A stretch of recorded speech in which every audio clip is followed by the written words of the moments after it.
Shalom jemaat Tuhan, kembali lagi bertemu dengan saya dalam ibadah raya GPI Huda. Pagi hari ini sebelum kita mulai ibadah kita, mari kita persiapkan hati dan pikiran kita dan kita satu di dalam doa. Terima kasih Tuhan buat segala kebaikan-Mu Bapa. Kami mengucap syukur Tuhan pagi hari ini Tuhan. Biarlah Tuhan Engkau bertahta Tuhan di atas puji-pujian kami Tuhan. Pimpin ibadah kami Tuhan dari awal pertengahan hingga akhirnya Bapa. Biarlah pagi hari ini Tuhan kami merasakan Tuhan hadirat-Mu. Kami merasakan kebaikan-Mu Bapa. Kami siap pagi hari ini Tuhan untuk memuji dan menyembah Engkau. Hanya di dalam nama Tuhan Yesus, haleluya. Amin. Mari kita sembah Dia saudara. Kita berikan pengagungan kita yang terbaik pagi hari ini. Kita berikan penyembahan kita yang terbaik pagi hari ini. Ya Allah manasyikin nalambo.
Bapa pagi hari ini Tuhan.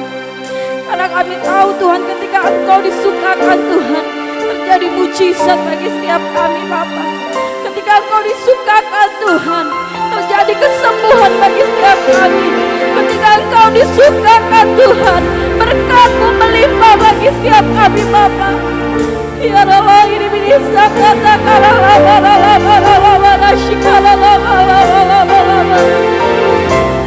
menyenangkanmu, senangkanmu, hanya itu kerinduanku.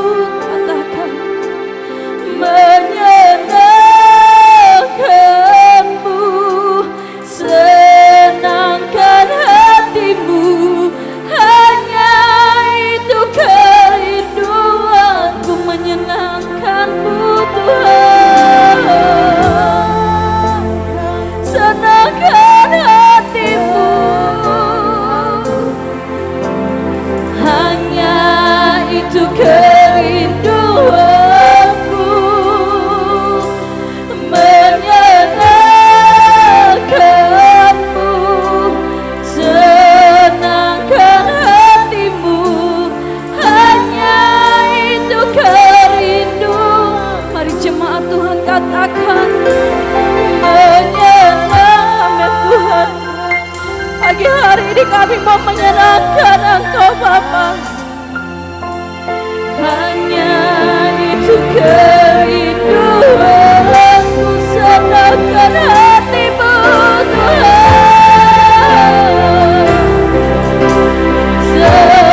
Kami bersyukur buat pagi hari ini Tuhan.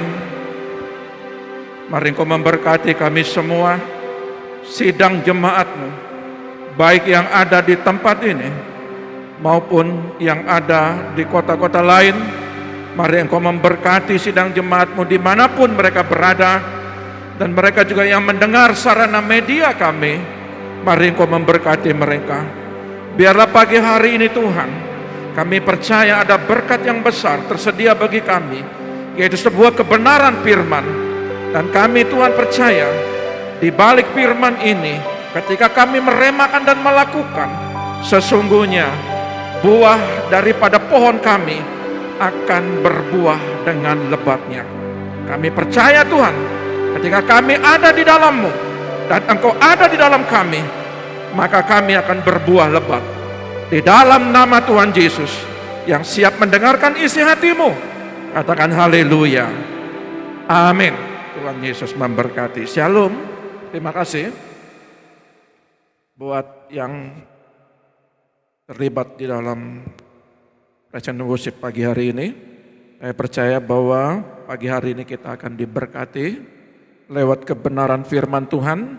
Saya rindu saudara bahwa pagi hari ini ada sesuatu yang Tuhan berbicara bagi kita semua. Saya yakin apapun yang terjadi dengan keadaan-keadaan, hari-hari akan berangsur-angsur akan menjadi pulih. Saya yakin bahwa setiap kita ketika kita mau tinggal melekat bersama dengan Tuhan sebagai pokok anggur, kita carang-carangnya akan berbuah dengan lebat.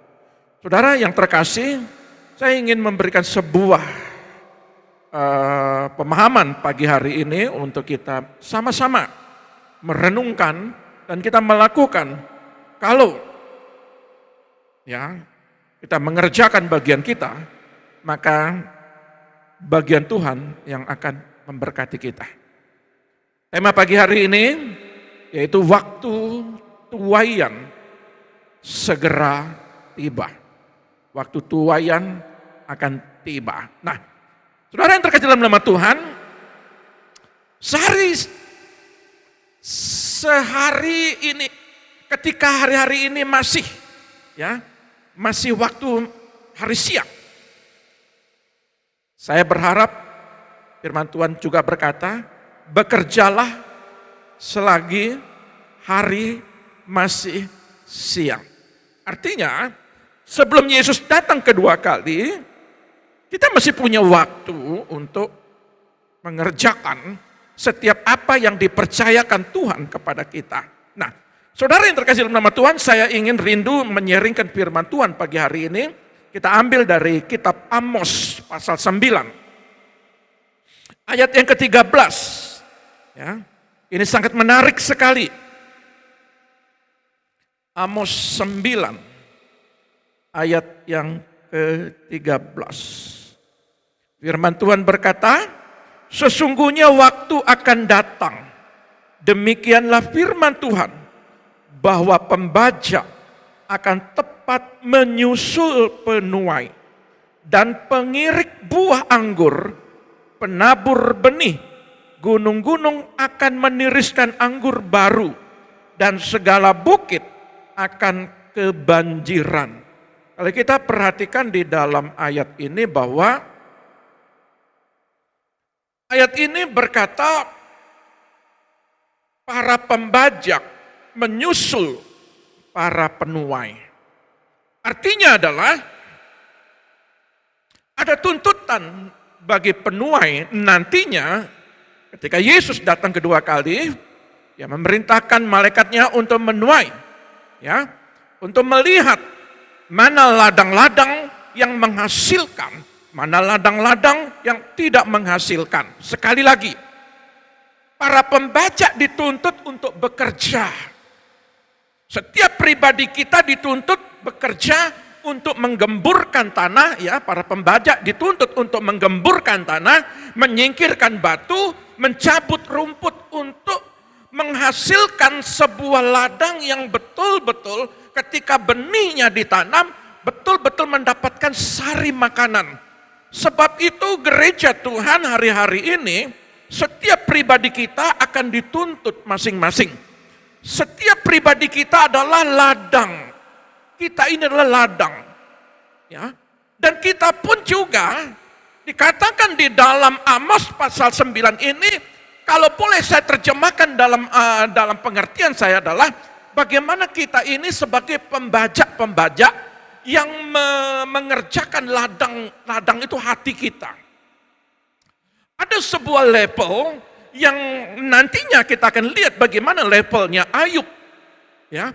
Nah, gereja Tuhan akan dituntut setiap kita. Ya. Maka saya selalu berkata begini, ada perumpamaan tentang 10 wanita, yaitu 5 wanita bijak dan 5 wanita bodoh. Ketika kita ini mengerti akan kebenaran firman, maka perumpamaan itu seperti itulah kita. Di akhir zaman ini kita harus dituntut. Kita ngerti firman, 10 ini ngerti firman. Tetapi persoalannya mereka itu harus mempersiapkan, jangan sampai kehabisan minyak. Ya. Kalau di dalam perumpamaan itu. Kalau ada pun juga perumpamaan tentang anak yang terhilang. Ya. Ada anak bungsu dan anak sulung. Maka ketika anak sulung ini, ketika anak bungsu ini jatuh di dalam dosa, menghabiskan harta orang tua, dia sadar dia harus pulang kembali dan mencari bapaknya. Ya. Keputusan daripada kita, keputusan daripada 5 wanita bijak dan 5 wanita bodoh, ini buat gambaran buat kita. Kita ini masing-masing dituntut, pribadi-pribadi kita. Berbeda lagi dengan perumpamaan tentang bagaimana 10 dirham atau 10 mata uang perak. Ketika seorang wanita ini kehilangan satu uangnya, ya, satu uang peraknya, dia mencari. Ya. Dan kalau kita lihat juga di ayat sebelumnya dikatakan ada 100 domba, 1 tersesat, 99 ditinggalkan, 1 dicari. Saudara yang terkasih dalam nama Tuhan, masing-masing perumpamaan, ya, Tuhan berbicara kepada gerejanya. Bagaimana gereja, bagaimana pribadi kita? Adakah kita ini seperti 5 wanita bijak atau 5 wanita bodoh? Adakah kita ini sebagai anak bungsu yang sadar akan kesalahan dan pulang kembali? Saudara, masing-masing perumpamaan Yesus memberikan perumpamaan-perumpamaan itu kepada kita semua. Tetapi perumpamaan di dalam kitab Amos pasal 9 ini, setiap kita dituntut. Setiap kita dituntut untuk menyusul penuai. Penuai tidak mau tahu. Yang dia tahu adalah bagaimana setiap ladang harus menghasilkan. Maka ketika Yesus habis capek pergi perjalanan jauh, dia duduk di bawah pohon ara. Ketika pohon ara ini nggak berbuah, Anda lihat apa yang terjadi. Sekalipun itu bukan musim buah ara, tetapi Yesus tetap berkata, kenapa engkau tidak berbuah? Gereja harus berbuah. Di dalam kitab Amos ini, kita sebagai pembajak, kata menyusul ini, artinya setiap kita ini harus bekerja. Siapapun diri kita, kita bukan lagi hanya sebatas pendengar firman, tapi kita sebagai pelaku. Boleh saudara mendengar setiap YouTube kebenaran-kebenaran firman, dimanapun saudara dengar, pendeta siapapun saudara dengar, itu puji Tuhan. Tetapi apa artinya saudara banyak mendengar, tetapi saudara tidak melakukan kebenaran firman? Pembajak ini dikatakan menyusul penuai. Dan firman Tuhan di ayat yang berikutnya dikatakan begini.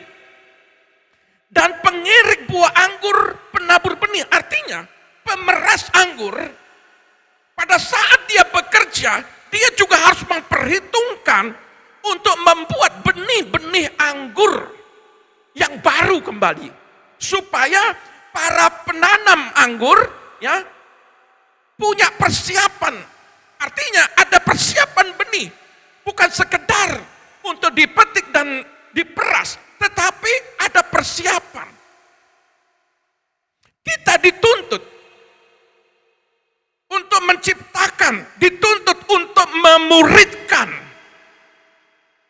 Bukan sekedar kita masih berkompetisi dengan hati kita, dengan ladang hati kita, tetapi kita juga berkompetisi untuk memulihkan, untuk membuat ya supaya tercipta benih-benih baru. Kita dituntut. Kita dituntut. Ada banyak saya dengar di dalam pribadi kita, bertahun-tahun kita masih bergulat, masih hidup di dalam buat perasaan hati kita, masih bergumul dengan perasaan hati kita.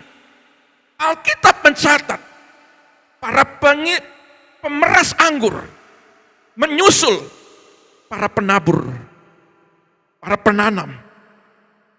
Artinya apa? Para penanam pohon anggur, dia mau tahu bahwa di depannya harus ada benih unggul. Di dalam kitab Yeremia, di situ dikatakan, Yeremia 2 ayat 21, di situ dikatakan bahwa benih-benih unggul di dalam diri kita. Jadi, apa tujuan daripada Amos ini menyampaikan gunung-gunung akan meneriskan anggur baru dan segala bukit akan kebanjiran? Artinya adalah setiap kita harus memperhatikan, setiap kita harus menjaga, jangan sampai ladang kita yang sebentar lagi panen justru digerogoti oleh hama-hama, baik itu belalang, baik itu hama-hama yang lain untuk merusak pohon kita. Ada di situ dikatakan rubah-rubah juga. Ya. Nah, tuntutan penuai adalah bagaimana yang pertama hasil panen berlimpah dari gunung-gunung ya, mengalir sampai ke bukit-bukit. Dari kita mengalir terus ke anak, mari terus mengalir kepada generasi-generasi kita. Ya. Tuhan di akhir zaman akan melihat setiap pribadi kita. Apakah kita ini berbuah atau tidak? Di dalam kitab Yohanes 15, barang siapa yang tidak berbuah, ranting-ranting yang tidak berbuah akan dipatahkan dan dibuang. Firman Tuhan hari ini, setiap kita ini benar-benar bekerja, mumpung hari masih siang, bekerjalah dengan giat, menggemburkan tanah. Nah, persoalannya adalah kita, sebelum kita dipakai Tuhan untuk menciptakan ladang-ladang baru, untuk bibit-bibit baru yang ditanam di situ, saudara, banyak kali kita melayani, tetapi ladang di pribadi kita, di hati kita, masih belum terciptakan. Yang namanya menyingkirkan batu, mencabut rumput kepahitan, akar kepahitan. Batu berbicara kekerasan hati, dosa, kehidupan yang benar-benar membuat Tuhan terluka. Tujuan menggemburkan tanah itu supaya sari-sari makanan itu lebih mudah. Ya.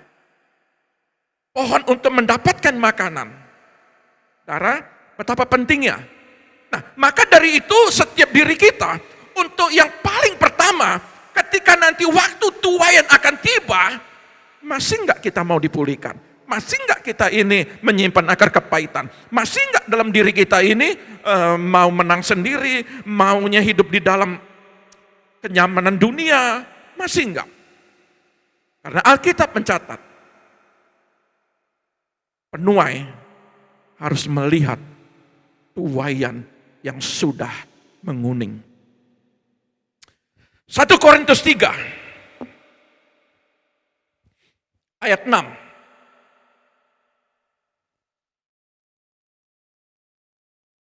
Satu Korintus 3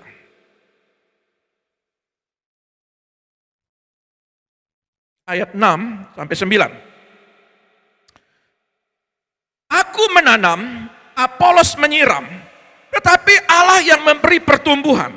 Karena itu yang penting bukanlah yang menanam atau yang menyiram, melainkan Allah yang memberikan pertumbuhan. Baik yang menanam maupun yang menyiram adalah sama, dan masing-masing akan menerima upahnya sesuai dengan pekerjaan sendiri. Karena kami adalah kawan sekerja Allah, kamu adalah ladang Allah, bangunan Allah.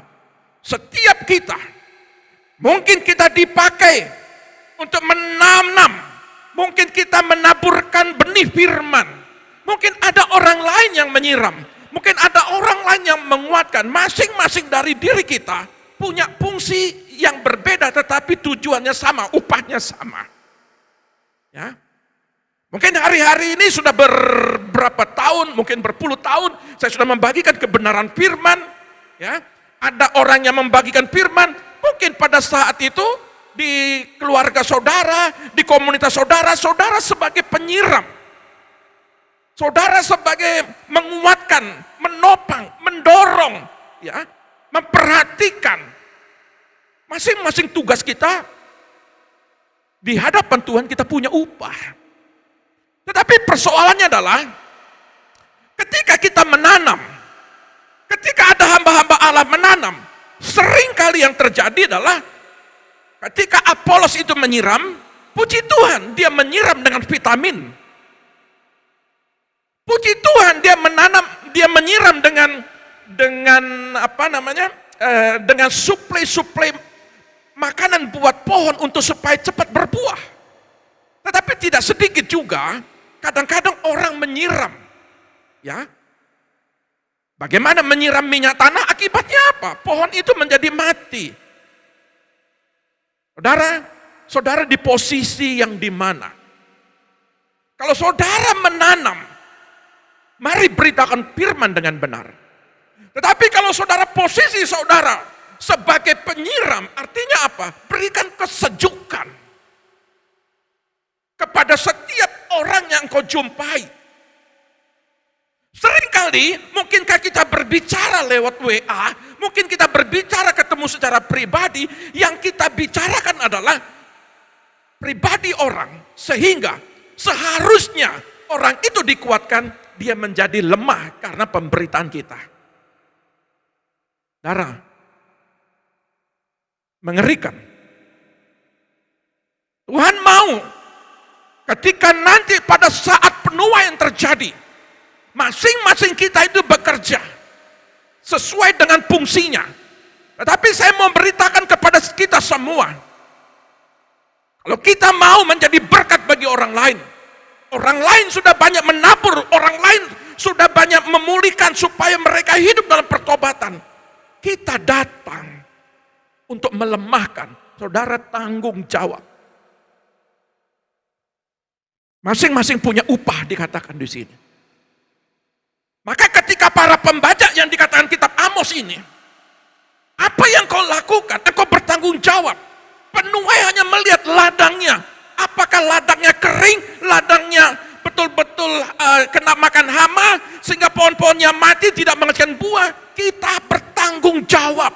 Para penuai hanya melihat ladang itu mengalir anggur baik dari gunung sampai ke bukit. Tidak kekurangan, terus menerus menghasilkan buah.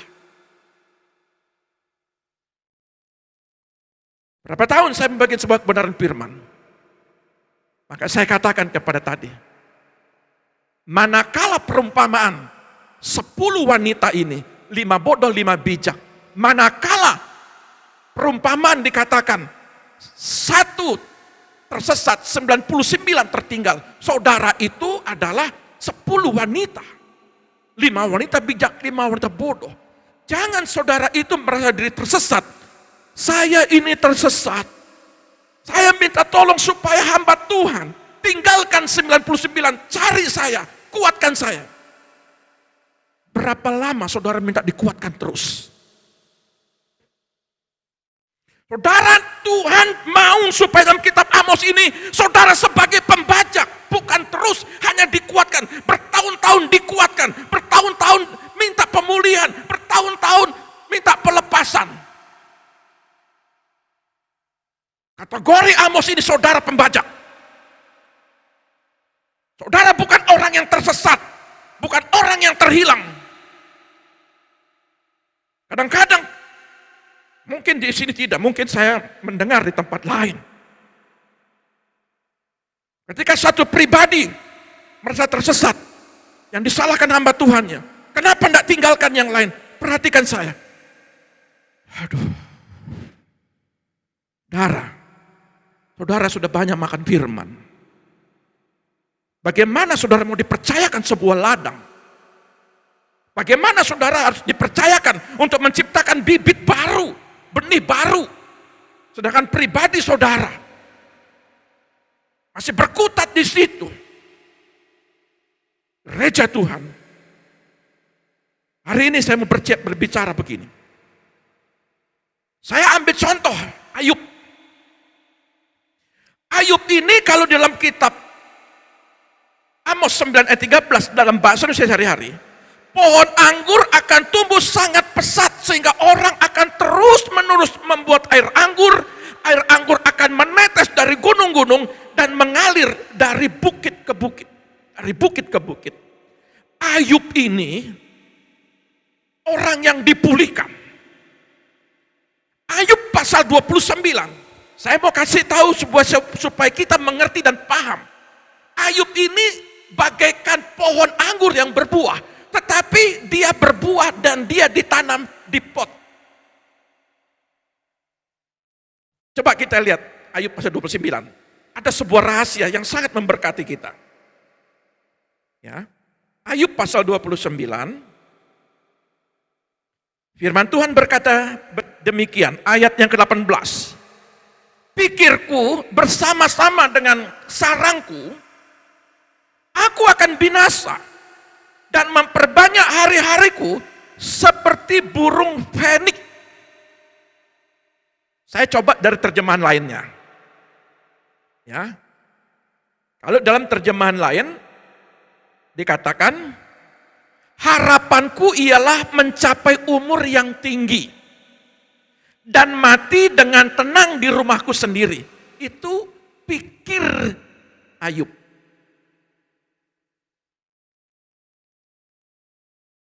Ini ladang yang subur. Tetapi Tuhan mau membawa Ayub ini bukan hanya secara kehidupannya itu diberkati, keluarganya diberkati. Bahkan di Ayub ini ayat selanjutnya dikatakan, coba kita lihat. Ya. Akarku mencapai air dan embun bermalam di atas ranting-rantingku. Kemuliaanku selalu baru padaku dan busurku kuat kembali di tanganku. Kalau di dalam terjemahan lainnya dikatakan, karena akarku telah mencapai mata air, aku hidup dalam kemakmuran. Semalam-malaman embun membasahi ranting-rantingku dan menyegarkannya. Kemuliaan serta penghormatan diberikan kepadaku hari demi hari, dan kemampuanku diperbaharui terus-menerus. Ayub ini orang yang diberkati. Orang yang terus-menerus mendapatkan pertolongan Tuhan. Dia merasa, ada berapa banyak hari-hari saudara lagi nyaman-nyaman saja. Lagi situasi yang ladangnya subur. Yang hari-hari ini pohonnya berbuah lebat, puji Tuhan. Tapi saya mau ajar saudara dalam kitab Ayub ini. Apakah pribadi kita tahan nggak ketika ada proses naik level? Kita lihat. Ayat 22. 21. Kepadakulah orang mendengar sambil menanti dengan diam. Mereka mendengarkan nasihatku. Sehabis bicaraku tiada seorang pun angkat bicara lagi.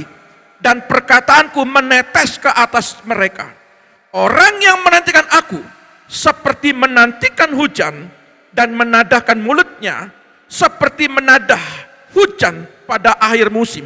Jadi Ayub ini seperti setiap kata-katanya ya, seperti hujan yang dinantikan pada musim kemarau. Pertanyaannya adalah, adakah kita ini orang itu menantikan kita setiap kata-kata kita? Orang lain menantikan, orang lain merasa dikuatkan. Atau kita sebagai penyiram, sebagai Apolos yang menyiram, apakah Apolos ini menyiram dengan air yang murni, dengan air untuk mensuplai makanan, ataukah Apolos akhir zaman yang justru bukan menyiram dengan firman, menguatkan, tetapi menjatuhkan? Adakah di dalam kitab Ayub yang pertama ini, dalam level yang pertama ini, orang itu merindukan kita? Atau orang gak mau lihat kita? Coba saudara perhatikan, renungkan baik-baik. Setiap pembajak harus mengerjakan ladangnya. Karena para penuai, dia tidak mau. Masih ada akar kepahitan. Masih ada batu kekerasan dalam hati kita. Masih ada kata-kata yang tidak memberkati. Masih ada kata-kata yang membicarakan orang lain. Masih ada kata yang melemahkan orang lain. Masih membicarakan pelayanan demi pelayanan. Menilai A lebih bagus, B lebih bagus, C lebih jelek, D lebih jelek. Sangat buruk sekali. Apakah itu kita? Kita lanjut. Aku tersenyum kepada mereka ketika mereka putus asa, dan seri mukaku tidak dapat disuramkan mereka. Pada saat mereka putus asa, senyumku membangkitkan mereka dan mendengarkan, ya, menyegarkan jiwa mereka. Kata pembajak ini, apa yang disuruh dilakukan Ayub itu benar di pasal 29 ini. Dia bekerja dengan sesuai dengan standar Tuhan. Ukuran Tuhan. Ukuran penuai. Dia lakukan itu. Sehingga dalam kehidupannya, kehidupan saudara sebagai pelayan Tuhan, saudara sedang membajak. Ketika saudara dipercayakan satu jiwa, saudara kerjakan. Bagaimana jiwa itu merasakan kenyamanan dalam kehidupan kita. Dalam kehidupan dia, kita hadir di dalam kehidupan dia, orang itu nyaman. Apa tidak? Atau saudara, karakter yang masih rumput kering itu senang sekali berbicara yang kurang memberkati. Saya berharap kalau firman yang disampaikan tidak ada rumpian. Kalau rumpian itu awalnya firman, ujung-ujungnya bicarakan tentang kelemahan. Kalau itu kita bertobat. Saudara, Alkitab mencatat di Ayub pasal 29 ini, aku memberitahukan kepada mereka apa yang seharusnya mereka lakukan.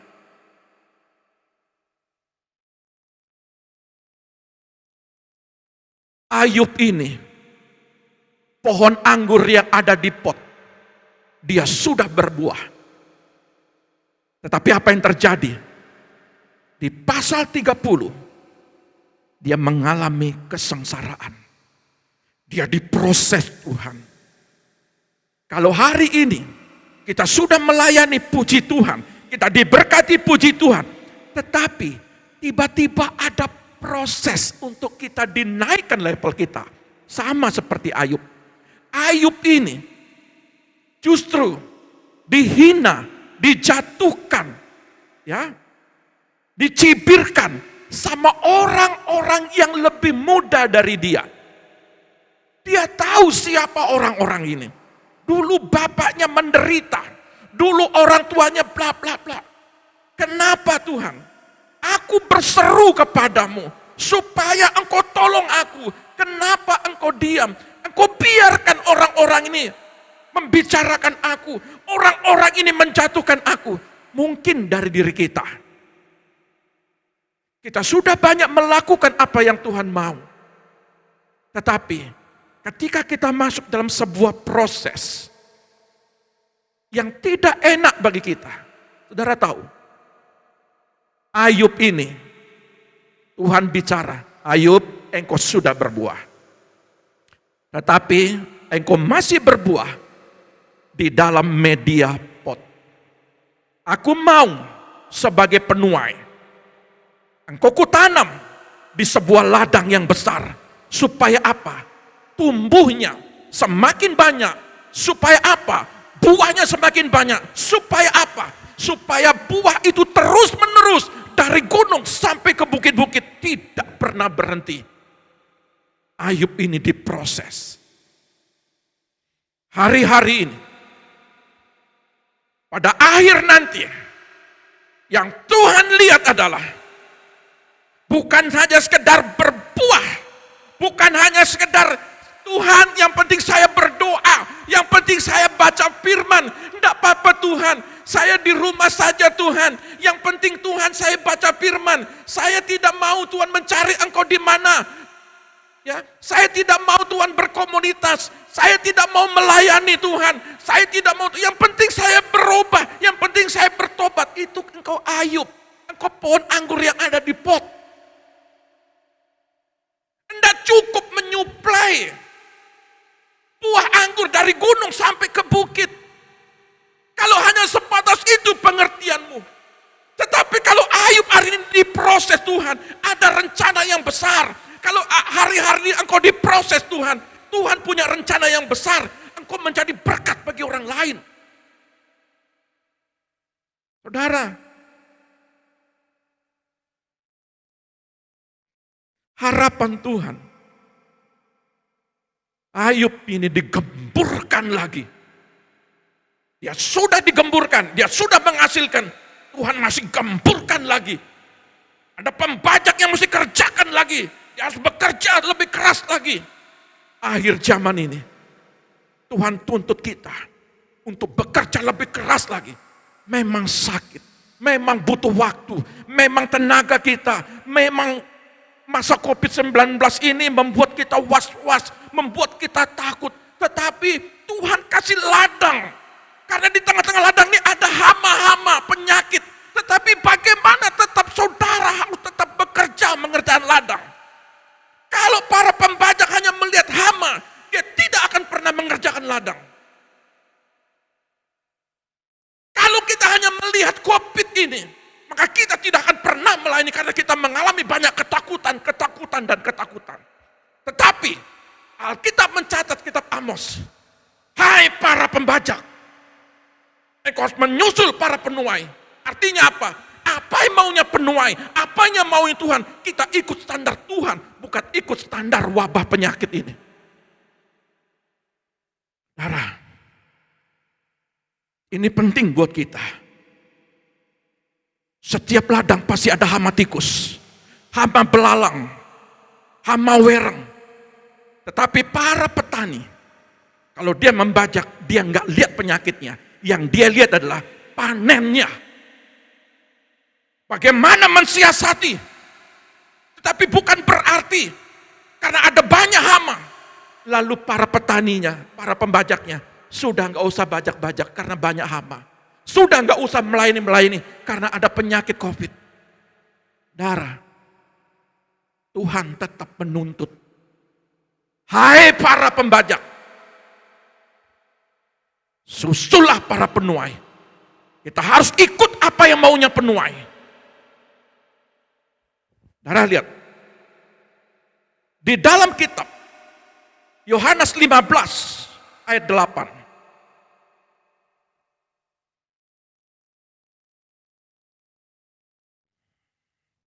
Dalam hal ini, Bapakulah dipermuliakan, yaitu jika kamu berbuah banyak, dan dengan demikian kamu adalah murid-muridku. Dalam pengertian firman Allah yang hidup, FAYH. Murid-muridku yang sejati menghasilkan buah yang berlimpah-limpah. Ini mendatangkan kemuliaan besar bagi Bapakku. Murid-murid yang sejati, dia harus menghasilkan buah. Apakah ladangnya itu? Banyak penyakit, tetapi dia harus menghasilkan. Dunia ini jahat, kata firman. Hari-hari ini semakin jahat. Tetapi kita harus menabur. Jangan terobsesi dengan keadaan dunia. Tetapi kita harus bergerak. Sebagai pembajak kita bekerja. Terik matahari, hujan, terus bekerja. Kadang capek. Perlu tenaga ekstra. Kita dituntut untuk bekerja. Kualitas murid sejati tahu prioritas hidupnya. Kualitas murid sejati mendisiplin mengikut Yesus setiap hari. Itu kualitas. Kualitas murid sejati membawa Yesus dalam hidupnya setiap hari. Selalu punya empati untuk keadaan sekitarnya. Bukan mengurung diri. Tidak mau berinteraksi kepada orang lain. Saudara, Tuhan tuntut buahmu. Bukan sekedar buah pertobatan, tetapi buah pelayanan. Kualitas murid sejati menjalani hidup dengan kemurahan hati. Saudara harus membajak hari-hari ini. Kenapa demikian? Ada tanggung jawab setiap pembajak. Saya mau kasih tahu buat saudara, supaya saudara jangan kaget hari-hari ini. Tolong Roma 2 ayat 15.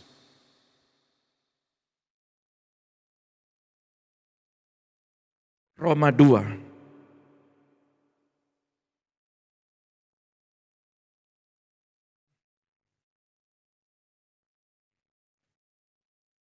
Ayat 15. Saya bagikan dalam dua pengertian terjemahan bahasa. Terjemahan baru bilang begini. Sebab dengan itu mereka menunjukkan bahwa isi hukum Taurat ada tertulis di dalam hati mereka. Dan suara hati mereka turut bersaksi. Dan pikiran mereka saling menuduh atau saling membela. Hal itu akan nampak pada hari bila mana Allah sesuai dengan Injil yang kuberitakan akan menghakimi segala sesuatu yang tersembunyi dalam hati manusia oleh Kristus Yesus. Terjemahan firman Allah yang hidup. Mereka menunjukkan bahwa cara hidup yang ditetapkan Allah untuk manusia sudah ada dalam hati mereka. Bertahun-tahun saya tanamkan firman. Kebenaran sudah ada di hati saudara. Ketika saudara mengaplikasikan firman, apakah saudara sebagai penanam seperti Rasul Paulus? Apakah saudara menyiram seperti Apolos? Apakah saudara membajak seperti yang namanya di Amos? Apakah saudara sebagai pemeras anggur? Maka firman Tuhan bilang, dan setiap saat hati nurani mereka membantu mereka untuk membedakan apakah mereka melakukan yang benar atau salah. Masing-masing kita sebagai pembajak bertanggung jawab. Kita membajak pekerjaan Tuhan atau kita diam. Tanggung jawab. Para penuai akan menghasilkan mana ladang yang bisa dituai, maka dia akan menuai. Bagi ladang yang tidak bisa dituai, nggak ada pohon, nggak ada kehidupan, dia tinggalkan. Maka di dalam kitab Yohanes pasal 15, carang-carang yang tidak berbuah dipetik, ya, dipatahkan, dibuang ke dalam perapian. Bagi saudara yang tidak berbuah, bukan sekedar buah pertobatan, tetapi buah pelayanan hari-hari ini kesempatan kita melayani. Di masa-masa ini banyak orang minta mengulurkan tangan, banyak orang butuh pertolongan. Dengan senyummu, orang lain mendapatkan sukacita baik jiwa maupun rohnya. Tetapi engkau tidak mau melakukan, engkau tidak mau membajak, engkau tinggal di rumah. Karena banyak hama sedang terjadi. Banyak COVID, takut nanti ketularan. Takut nanti kemana saja darah. Ayat 16. Jadi Allah akan mengadili semua orang sesuai dengan hati nurani mereka masing-masing. Jadi hati nurani ini akan berbicara. Apakah saudara itu berbicarakan orang lain, menguatkan orang lain, atau menjatuhkan orang lain? Hati nurani akan berbicara. Saudara mungkin dilihat rajin ibadah, rajin berdoa, puji Tuhan. Tetapi hati nurani akan berbicara. Apakah di dalam ladang itu masih ada akar kepahitan? Ada rumput? Ataukah masih ada batu yang tidak mau disingkirkan? Masih dendam kesumat? Tapi berdoa. Hati nurani akan berbicara. Dan hal itu akan terjadi pada waktu dia menghakimi setiap manusia dengan pikiran-pikiran yang mereka rahasiakan di dalam hati mereka. Engkau berbicara apa saja, melemahkan orang lain, sehingga orang lain merasa ketakutan. Engkau berbicara mungkin lewat sarana media, walaupun jauh, tetapi orang itu menjadi ketakutan. Justru engkau tidak menguatkan. Pada saat penghakiman, apa yang di pikiranmu, apa yang di hatimu, penghakiman yang adil itu akan terjadi melalui Kristus Yesus. Hal itulah yang saya beritakan di dalam kabar baik yang Allah berikan kepada saya. Saudara, engkau tidak mau membajak, itu keputusanmu. Engkau biarkan ladang itu tidak menghasilkan. Mungkin engkau punya 1 hektar, tapi engkau menanam 1 ara, itu keputusanmu. Kalau saya diberi Tuhan seperti ladang 1 hektar, maka saya melayani Tuhan. Kalau ada di kota ini, saya bukan hanya melayani di kota ini saja, di Sunset Road, jalan ini, tetapi di jalan-jalan lain. Hujan, panas, mungkin hari ini saya lemah, ya ibunya mungkin mengalami penderitaan sakit, ya karena kena hujan, tapi minum obat, sudah sehat, melayani lagi. Mumpung hari siang, bukan karena hujan saya takut, bukan karena jauh saya tidak mau melayani, saya tetap mau melayani. Karena ketika saya dipercaya sama Tuhan, ketika kita dipercaya sama Tuhan, seberapa besar ladangnya, maka sebesar itu yang kita tanam. Jangan diberi 1 hektar, yang kita tanam 1 ara. Kalau diberi 1 hektar, mari kita tanam 1 hektar. Kalau diberi dengan jiwa-jiwa itu 100, maka kuatkan 100 itu. Tanggung jawab. Ketika nanti tuaian pada akhir zaman Yesus datang kedua kali, siapa yang berbuah? Mana kambing, mana domba? Yang kambing sebelah kiri, yang domba sebelah kanan. Mana gandum, mana ilalang? Ini ilalang, ini gandum. Pada saat kelak nanti, masing-masing kita akan bertanggung jawab. Tuhan, aku melayani, hati nurani akan bicara. Setiap pribadi kita, engkau tidak berdoa, hati nurani akan berbicara. Engkau tidak membagikan firman, membaca firman, hati nurani akan berbicara. Pada penghakiman nanti, maka tepat Amos 9 ayat 13 berkata, para pembajak menuai, para pembajak akan menyusul para penuai. Artinya, penuai nggak mau tahu, yang dia tahu seberapa besar engkau membajak ladang dan menghasilkan. Itu yang penuai minta kepada diri kita. Tuhan Yesus memberkati kita. Mari kita datang kepada Tuhan.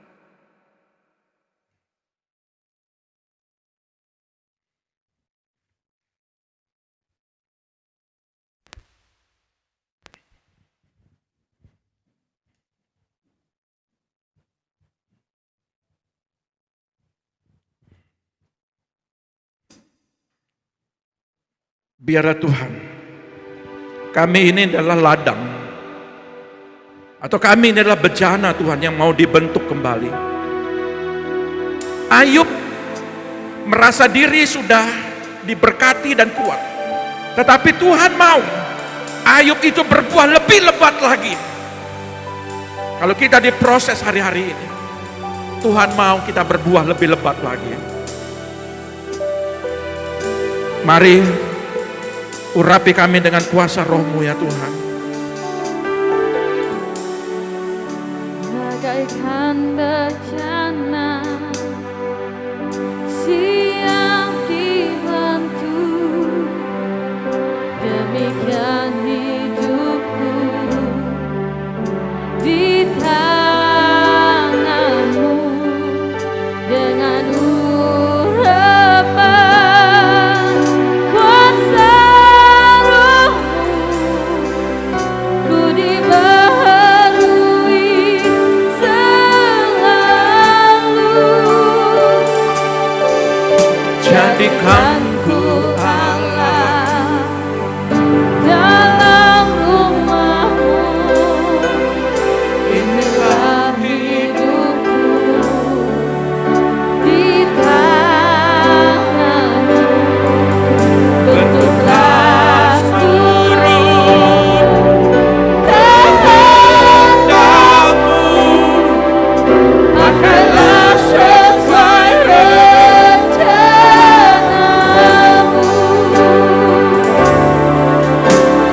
Ku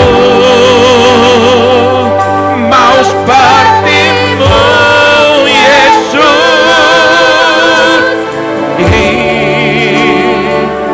sempurnakan selalu dalam segenap jalanku, memuliakan nama-Mu. Ku mau seperti-Mu Yesus, sempurnakan selalu dalam segenap jalanku, memuliakan nama-Mu. Ku mau seperti-Mu,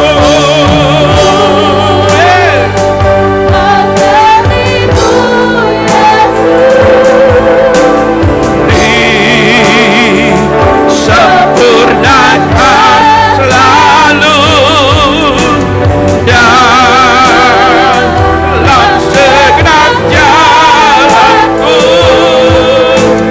memuliakan nama-Mu, memuliakan nama-Mu.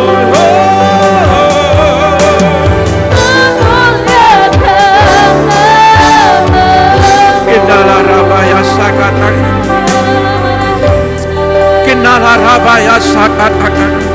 Terima kasih Bapa, terima kasih Tuhan, terima kasih Yesus. Haleluya, rabaya sakatakan. Terima kasih, terima kasih. Terpujilah Engkau Tuhan. Kami percaya Tuhan, kami mau melakukan apa yang kami lakukan sesuai dengan apa mau-Mu Tuhan. Sempurnakan diri kami, biarlah hidup kami Tuhan seturut dan segambar dengan Engkau, supaya kami Tuhan benar-benar Tuhan Engkau pakai menjadi alat-Mu dan menjadi berkat bagi orang lain. Terpujilah Engkau dimanapun kami berada. Terpujilah Engkau Tuhan. Kami selalu mengucap syukur di dalam segala hal kehidupan kami. Terima kasih Yesus Tuhan. Engkau memberkati aku berlimpah-limpah. Yes Tuhan. Dan memperluas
kesakitan tidak menimpa aku, sehingga kesakitan tidak menimpa aku. Akhir daripada ibadah ini, semua campur tangan-Mu Tuhan. Kami adalah orang-orang yang berbahagia yang mau dibentuk kembali. Mari Bapa, Engkau berkati kami semua. Bentuklah kami Tuhan, dengan seturut dengan apa yang Engkau mau Tuhan. Dan kami percaya, seberapa besar yang Kau percayakan kami dalam sebuah pelayanan, maka itu yang kami akan lakukan. Bahkan kami Tuhan akan memberikan yang lebih lagi, supaya dengan kuasa Roh Kudus-Mu yang menguatkan kami menjadi pohon yang berbuah lebat. Terima kasih Bapa. Berkati para pelayan-pelayan-Mu untuk tetap setia. Untuk tetap setia di akhir zaman ini. Mereka tetap bekerja. Mereka tetap Tuhan mau dipakai Tuhan. Bukan hanya tanggung jawab, hanya diembankan kepada semua hamba Allah. Tetapi setiap orang akan dipakai Tuhan untuk bekerja dan dipakai untuk menghasilkan jiwa-jiwa. Terima kasih Bapa. Kami mengucap syukur. Engkau memberkati kami semua. Angkat kedua belah tangan-Mu, terimalah berkat Bapa Sorgawi. Diberkatilah keluarga-Mu, diberkatilah anak-anak-Mu, diberkatilah pendidikan-Mu, diberkatilah kesehatan-Mu, diberkatilah setiap lumbung-lumbung-Mu. Apa yang Kau kerjakan lewat tangan-Mu akan dibuat berhasil. Setiap kaki-Mu melangkah akan selalu dituntut oleh Dia. Terima kasih Tuhan, Engkau memberkati kami semua. Di dalam nama Bapa, Putra dan Roh Kudus. Itu dalam nama Tuhan Yesus yang diberkati. Katakan haleluya. Amin. Tuhan Yesus memberkati.